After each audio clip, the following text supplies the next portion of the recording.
Hey guys, welcome to my mini blog. So guys, এখন সকাল 7:30। সবাইকে ভেরি গুড মর্নিং। তো আশা করি সবাই ভালো আছেন, আমিও ভালো আছি। তো আমি এখন বেরিয়ে পড়ছি সকাল সকাল একটু মর্নিং ওয়াক করতে। আর রাতে খুব বৃষ্টি হয়েছে, এখন রাস্তাঘাটও প্রচুর জল কাদা। তো তার মধ্যেও যেতে হবে, একটুখানি মর্নিং ওয়াকে যাওয়া যাবে।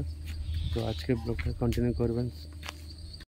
তো ভাই, ঘর থেকে বেরোনোর পথে দেখছি একটা পশি খুব সুন্দর দেখতে। তো আমি ক্যামেরা বন্দি করলাম আপনাদের দেখানোর জন্য। কেমন লেগেছে বলুন। এই হচ্ছে আসল রুট, হচ্ছে রাস্তাঘাট বর্ষা হলে এরকম অবস্থা। এটা অ্যাকচুয়ালি ভিতরের দিকে, আমাদের ভিতরের রাস্তা, কিন্তু এরকম অবস্থা। মেন রোডেও সেম রাস্তা, কিন্তু এরকম থাকছে। হয়তো শহর বলবে না, এটা কলকাতা কেউ বলবে।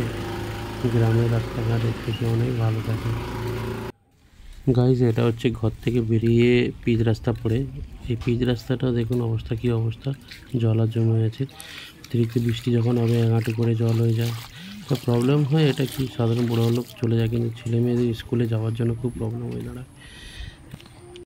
তো গাইজ, আমি এখন আজকে সানডে, তো মেয়ের ড্রয়িং ক্লাস আছে। ড্রয়িং ক্লাসে স্কুলের মাস্টাররা হচ্ছে, ওদের ক্লাসের ছাদে এসেছি আপনাদের দেখানোর জন্য। ওদের ছাদে বিভিন্ন রকমের গাছ রয়েছে, দেখুন। এই হচ্ছে কত সুন্দর বিভিন্ন রকম পেয়ারা গাছ, এদিকে বট গাছ, যে পাতাবাহার, কচু গাছ, কি সুন্দর সুন্দর গাছ, অসাধারণ গাছ। না দেখলে গ্রাম, আমার তো খুব সুন্দর লেগেছে। আর খুব সুন্দর গাছ লাগানো আছে, না দেখলে হবে না। আমারও ইচ্ছা এরকম একটা ঘর বাড়ি তৈরি করে, এরকম তৈরি করার, কিন্তু ভগবান জানে কবে কী হবে। এই দেখুন কি সুন্দর,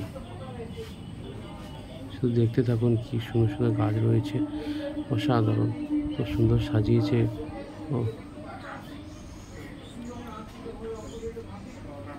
এটা নিচের দিকে ছোট ছোট টব দিয়ে এদিকে গাছ লাগানো আছে। ফুলের গাছ, পাতাবাহার গাছ, এগুলো হচ্ছে পাতাবাহার। আর এই দিকটা টবে আছে, এদিকে সাদাবাহার। কি সুন্দর বোতলের মধ্যে দিয়ে কেউ লাগিয়েছে, দেখো, বোতল কেটে। আমি কিন্তু এই যে গাছের সম্বন্ধে নাম জানি না যদিও, কিন্তু এত ভালো লাগলো, তাই আমি একটু রেকর্ড করলাম আপনাদের দেখানোর জন্য। দেখুন কী সুন্দর গোল লটকানো আছে, এইদিকে ঝুলানো কত সুন্দর গাছ। এই দিকে একটা গাছ, এদিকে এটা হচ্ছে,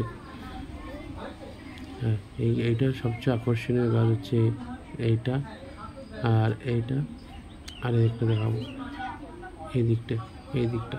এই গাছটা ক্যাকটাস জাতীয় গাছ, কিন্তু কি সুন্দর লাগছে, অসাধারণ। তো ভাই, আজকের জন্য এখানেই শেষ করছি। আজকের ব্লগটা আশা করি ভালো লাগবে। লাইক, কমেন্ট, শেয়ার করবেন।